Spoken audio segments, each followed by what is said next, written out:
The haunted toy box, Annabelle's true Hartford origins, a birthday gift, becomes a doorway for something inhuman pretending to be a child seeking help in a Hartford apartment. Long before the consecrated glass case, before the museum visitors and the warning signs, before the Hollywood adaptations that would transform its image into something far more sinister than its cheerful fabric face, the doll was simply a birthday present. A mother shopping for her daughter selects a large Raggedy Ann doll from a store shelf in Hartford, Connecticut in 1970. The gift is meant to be decorative, comforting, a touch of whimsy for a 28-year-old nursing student named Donna who shares an apartment with her roommate Angie. Both young women are grounded in the empirical world their profession demands. They are trained observers, accustomed to documentation, to noting changes in condition, to distinguishing between subjective impression and objective evidence. They are not seekers of the unusual. They do not dabble in occult practices or pursue psychic experiences.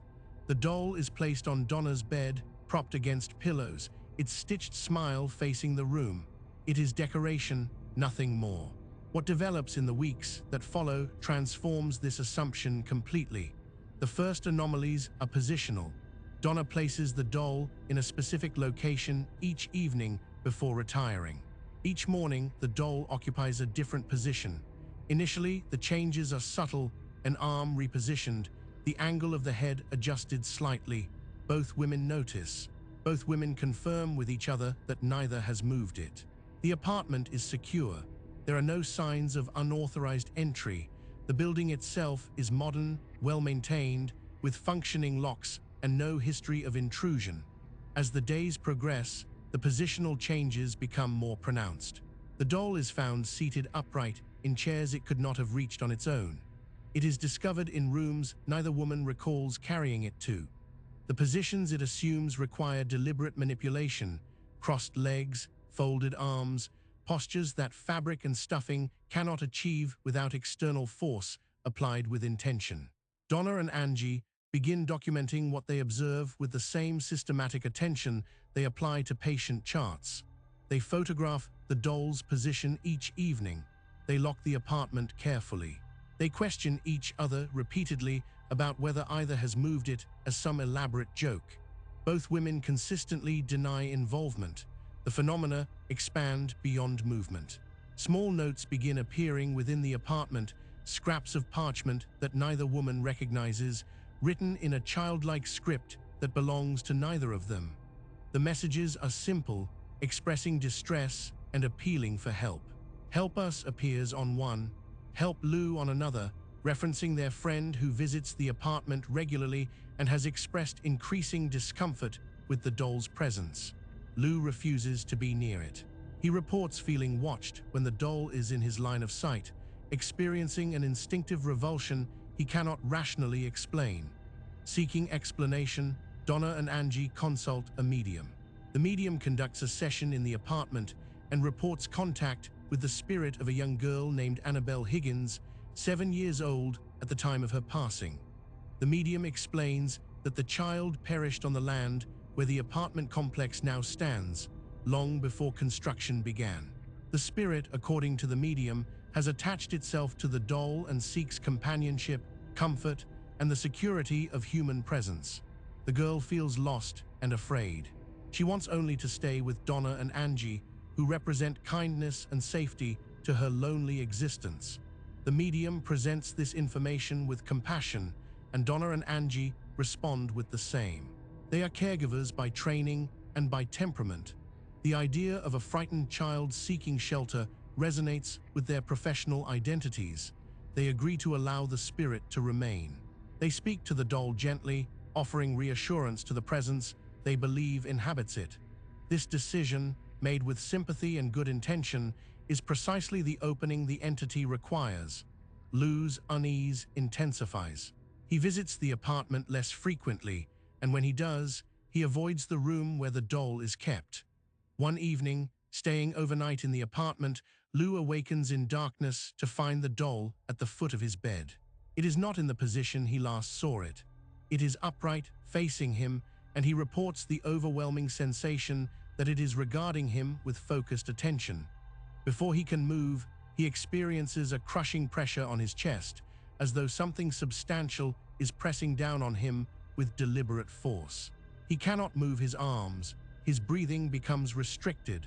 The sensation lasts several minutes, an eternity in lived experience, before releasing suddenly. Lou staggers from the bed and turns on the lights. His chest bears visible marks, crimson scratches consistent with clawing, arranged in patterns that suggest deliberate infliction. He has no explanation for them. He did not injure himself. There was no animal present. The marks are fresh, raised, and painful. Donna and Angie, confronted with physical evidence that something in their apartment has crossed from movement and messages into violence, contact Ed and Lorraine Warren the following day. Ed Warren arrives at the Hartford apartment equipped with the tools of his trade and the methodical approach that defines his investigative method. He interviews Donna, Angie, and Lou separately, recording their accounts and comparing details for consistency.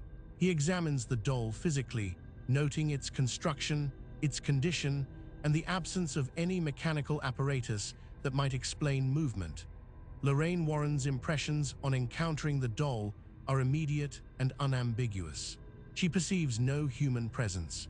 The warmth that typically accompanies a trapped human soul, the melancholy of unresolved grief, the confusion of a spirit unaware of its own passing, none of these characteristics are present. What Lorraine senses is cold, calculating, and fundamentally predatory. The entity inhabiting or operating through the doll is not a 7-year-old girl.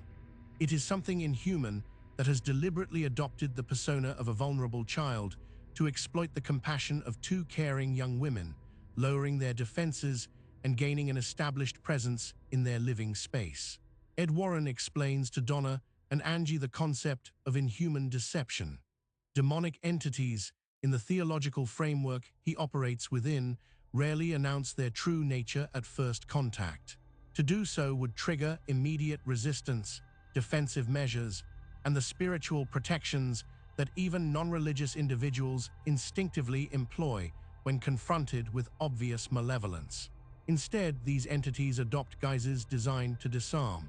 They present as deceased loved ones seeking closure, as children requiring protection, as benign presences offering assistance. The strategy is consistent. Generate sympathy, establish trust, deepen presence, and only reveal true nature once the foothold is secure. The spirit claiming to be Annabelle Higgins has executed this strategy flawlessly with Donna and Angie. The women have not only permitted its presence, but actively welcomed it, spoken to it with affection, and integrated it into their daily environment. The attack on Lou, who consistently refused to extend the same welcome, demonstrates what happens when sympathy fails and the entity resorts to force. Ed Warren warns the women that the doll is not merely an object with unusual properties. It is territory claimed by an inhuman entity, a vehicle through which it intends to extend influence progressively over everyone in the household. The phenomena will escalate. The violence will intensify. The entity's ultimate goal, in Warren's assessment, is full oppression of the residents, potentially progressing to possession if circumstances allow.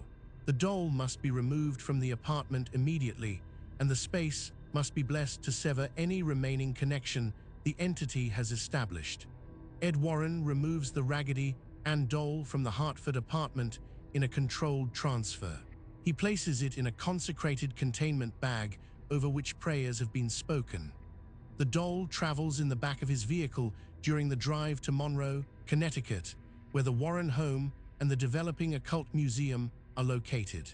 Ed documents that during the drive, the doll moves within the bag in ways visible through the exterior material, shifting, pressing against the fabric from within, resisting relocation through whatever mechanism the entity employs. Upon arrival at Monroe, the doll is placed in a glass-fronted case specially prepared for dangerous artifacts. The case is consecrated. Ed and Lorraine Warren, along with a priest colleague, pray over it regularly to maintain spiritual containment. A sign is affixed to the exterior warning visitors not to touch the glass, not to taunt the contained object, and to treat it with the seriousness its nature demands.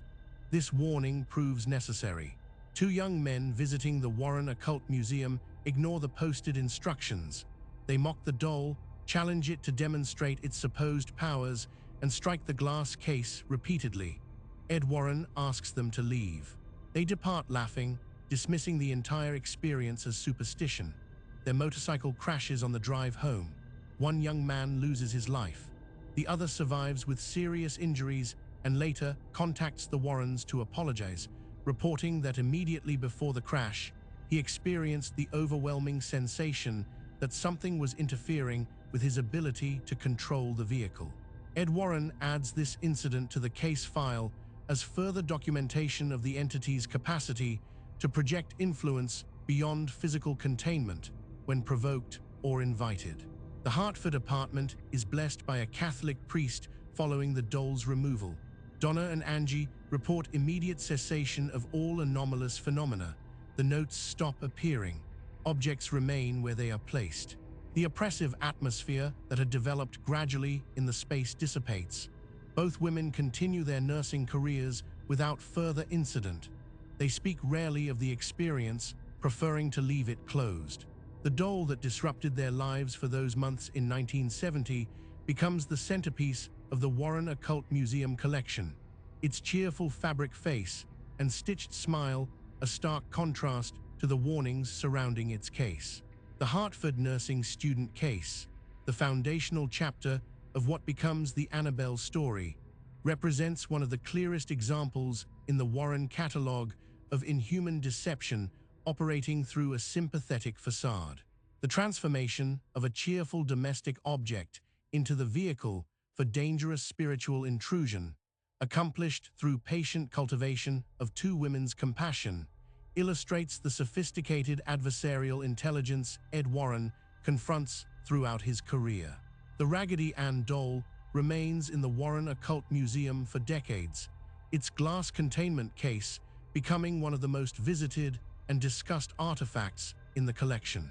Its fame grows substantially through the Conjuring film franchise, in which a fictionalized version of the doll's appearance and the circumstances of its acquisition are presented to global audiences. The actual doll, the original Raggedy Ann, with its fabric body and innocent expression, bears no resemblance to the porcelain-faced creation of Hollywood imagination. Yet the true story behind it is far more disturbing precisely because of that disconnect. A birthday gift, a kind gesture, an object meant to bring comfort becomes the doorway for something that was never a child, never seeking help, and never anything other than what Lorraine Warren perceived in that first moment of contact: cold, predatory, and patiently waiting. If you found this case compelling, subscribe to Vanishing Roads for more documented paranormal investigations from around the world. This story was created with AI assistance based on documented case files. All events reference real investigations and reported incidents.